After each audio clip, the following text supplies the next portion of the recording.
What's up, everybody? So, today is 30 muscle-ups for time on Linchpin. It's 4 p.m., so I just posted tomorrow's workout, which is that for time, rest 3 minutes, second workout, rest 3 minutes. They're all relatively short, so tomorrow's more of a sprint day. But this is going to be just a small, informal tutorial, for lack of a better way to say it, on the low ring muscle-up, because a lot of people, I think more people than normal, did the low ring muscle up option today because people are trapped in their homes, can't get to their affiliate where maybe high rings are, and so they were doing them from a pull-up bar that's in their door with a set of low rings. And there's some questions. We've got a low ring muscle up video on the CF Linchpin YouTube channel, so check that out. So this might rehash some things from that and maybe go into some more detail that I feel like I've neglected the first time, and we'll dive into it. Oh, hey, guess what we just found at the grocery store? Look at that. Toilet paper. How many rolls is this? 30 rolls. So with regards to the coronavirus, I mean, that is basically gold bullion right there. Alright, so anyway, got the rings in the background, and I haven't warmed up yet, so I figured this will just be a good built-in warm-up for me. So, here's what we got. For regular muscle-ups, regular ring muscle-ups, I say you want to have some pull-up capacity and some ring dip capacity before you do ring muscle-ups. You know, kipping ring muscle-ups on high rings. However, what's cool about the low ring muscle-up is you can do low ring muscle-ups before you have even pull-ups or dips, and it will help build that pulling strength and that dip strength and build the technique and transition needed for when you do get onto the high rings to get yourself some muscle-ups. So we'll cover that, and then we'll also cover some other stuff to do. If I forget, remind me. Maybe an option that you can do to work your pull-up capacity even if you don't have a pull-up bar at home. So that'll be the little jewel we'll come back to at the end. So for the low ring muscle-up height, I try to put them at a height where when I'm extended, I have a false grip and I'm extended below the rings, my butt is either just touching the ground or just barely off the ground with my legs kicked out in front of me. Let's see if this is set up properly for you to see that. So roughly, get into my false grip. And so I'm just barely sitting on the ground right there. I wouldn't want the rings any lower. If anything, I would like to raise them up just a pinch, but that will work for today. And the great thing about the low ring muscle up is you can use as little or as much leg as needed to accomplish the movement. So here, and you want to use as little leg as necessary, but as much is required to do the technique properly and not just kind of flop through with bad technique. So use as much leg as you need to do that. So here we go.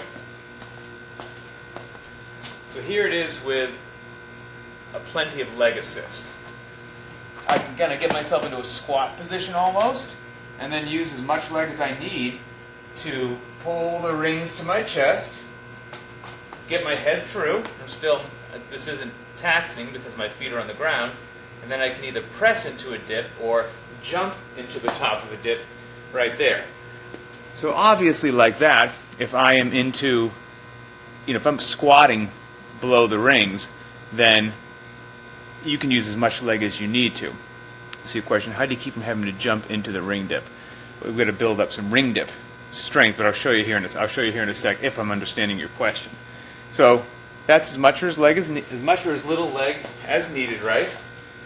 Lots of leg. I'm not a Division I gymnast, so the mere fact that I'm talking to you while doing this means that I'm using a whole lot of leg and very little upper body. Now, I can still use my legs, and the more I put them out in front, and the less they are right below me, I can still use my legs, but it will become more challenging. So this is immediately more challenging, and I have to use a bit more of my upper body to accomplish the ring muscle up. And you can keep playing that game from having your legs directly under you to keep inching them out, inching them out, inching them out, not over the course of a day. Have some patience, which CrossFitters sometimes aren't good at, but over the course of several weeks or several months, just depending upon where you are in your athletic development, and little by little you'll go from legs right below you to legs out in front. And you want to make sure that when you get to that beautiful transition point where the rings are right here, that you're not doing some artificial transition piece using your legs to mask bad technique. So once you get the rings to here, you want to make sure that you're still basically taking your thumbs and tracing your chest till you get into the bottom of the ring dip position with the hands nice and tight, because that's what's going to serve you well in the high rings. If you get to here, and just because you can use your legs, you kind of chicken wing out and you bring your arms around, that's not going to go well when you get on the high rings. And by the way, this is all just classic CrossFit level 1 material. So anyway, we eventually kick our legs all the way out, and this is where some people on the Linchpin private Facebook group had some questions. People had their legs out in front of them, but they would want to curl them and bring them up for the low ring muscle up. And they were giving themselves more assistance than they desired. It looked like this. This is what they were doing.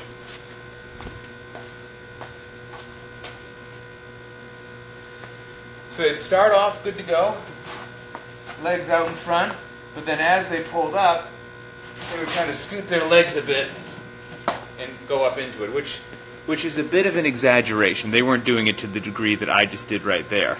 And one of my recommendations, other than an amazing coaching cue such as stop doing that, was if you just can't get your brain and your body to do what you want together, really slow the movement down.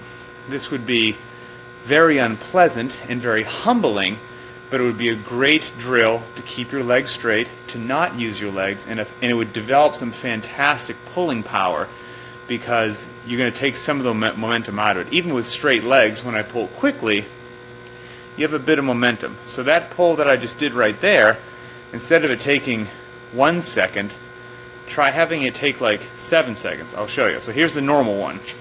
Just a pull to the chest.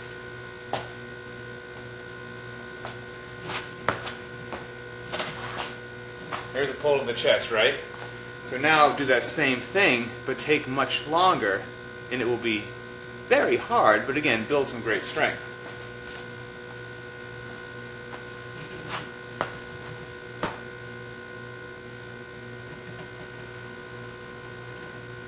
Oh, it's awful.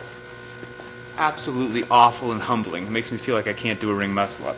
So if you just did some of those real slow pull to your chest, I mean, this is after you built from having your feet directly under you in a squat stance, using as much leg as you can, slowly inching your feet out till they're all the way in front of you, and then, doing it with some momentum, and then slowing it down.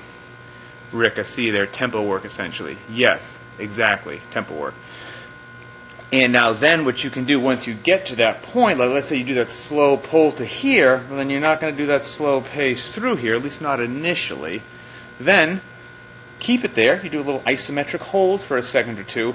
Bring your feet into a position where you can get a little bit more leg assist, and then use just the bare minimum leg needed to still make it a very challenging upper body movement.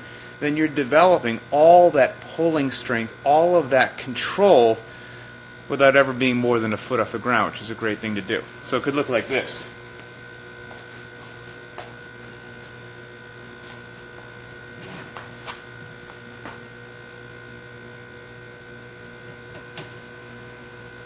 Get to this point, bring them here, just toe tap, just toes in the ground, and then you could go right back up. And you could split that 15 different ways. And little by little, when you get used to doing something like that, you either have a strict ring muscle up or you're very close to having a strict ring muscle up. And then when you allow yourself to have a little bit of oomph on the pull, you're not doing that super slow work, I think you'll be shocked, I shouldn't say easy, but you'll be shocked at how quickly you'll be able to accomplish that ring muscle up. And it should look, eventually you'll be able to do this, again, if you're just patient.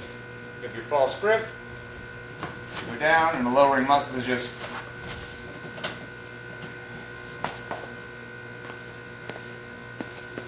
another thing that you can potentially do is, like so many things in life, working the eccentric phase, working negatives, also builds strength in the concentric phase. So maybe you don't have you're working everything that we just said right there.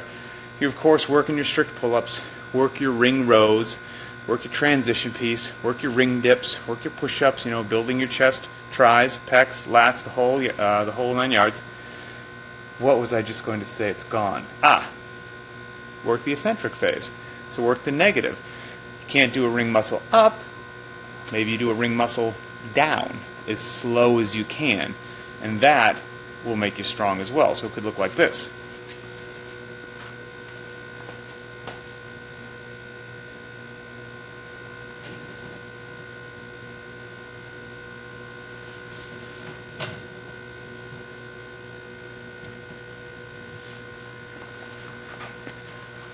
So maybe you can't do the up portion. If you get good at those and they get slower and slower, more controlled, you're building some tremendous strength. And if you're working it with everything else that we just said, you're going to be good to go. You can also, if you can imagine, when I was in the regular low ring deal, my feet were out in front of me, you could also make it a little harder by putting your feet on a box, elevating your feet. And you just have to find the sweet spot with the box. But there is a height or a distance to the rings where you'll be able to keep your heels on a box and just keep them there through the transition and even through the press up on the rings. That's a great way to do it as well. And then, so if you've got the ring dip strength, you've got ring rows, you've got pull-ups, you've got the whole 9 yards, then that crucial tie in the middle of the transition that throws a lot of people off, we'll just call that the transition, okay? You can work that with the low rings as well. The low rings are fantastic. You should embrace them. And what you can do is just get in that sweet spot where, because most people can get the rings to here, it's this, getting into the bottom of a ring dip, that little transition is what gets a lot of folks. So what you can do is use your legs and just work here to here, and back to here, and back to here. Just back and forth and back and forth and back and forth, and you will become brutally strong at that transition piece with no momentum, and then you'll be a beast when you get on rings. So you could do it like this. Again, use as much or as little leg as needed to make it challenging. But you're going to go from, I'm going to keep my feet on the ground to show you, so this will be a lot of leg. Just toes on the ground, ring dip, and then just down to here, right back, down to here, right back, and then just, it's awful. Use the bare minimum of muscle necessary in your legs to make those very, very hard. And they are, even just doing a few of them, lights up my pecs, so they're great. I feel like there was something else that I wanted to say. Oh, yes. I did not invent this. I didn't invent any of this stuff. It's just my honor to pass it along to folks. Let's say that you don't have a pull-up bar at home. Don't have a dumbbell to do like one-arm rows, just build some pulling strength. Here's something that gymnasts do. I'm married to a gymnast. I'm not a gymnast. That is, as all things that gymnasts do, profoundly hard, incredibly humbling, makes you feel like you've never worked out in your life, and very effective. And so if you think about an oversimplification of what a pull-up is, just pulling in this sort of manner. So we're going to kind of pull like that, but it'll be more of a pull down like that, but still incredible chest, lat, shoulder work with no pull-up bar. So here's what we can do. And I think, you'll be able to see it there on the mat. Just a depends upon how slippery your mat is, but I have something. If you've got a pair of knee sleeves or a towel, a cloth, something that will just make your hands slide a little easy, I'm going to get down on my knees with my hands extended out in front of me, and then basically, ideally, with straight arms, pull my body up kind of to the top of a push-up position, and it just blows your lats up. So even if you don't have a pull-up bar, you can throw some of these in. Still here? Yep, okay. Down here, and then and then back down.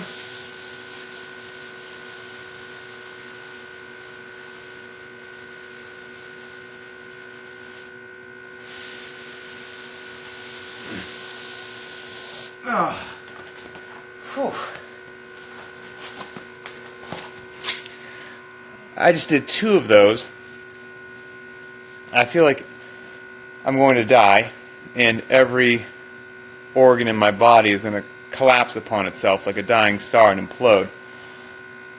Those are so hard, it's ridiculous.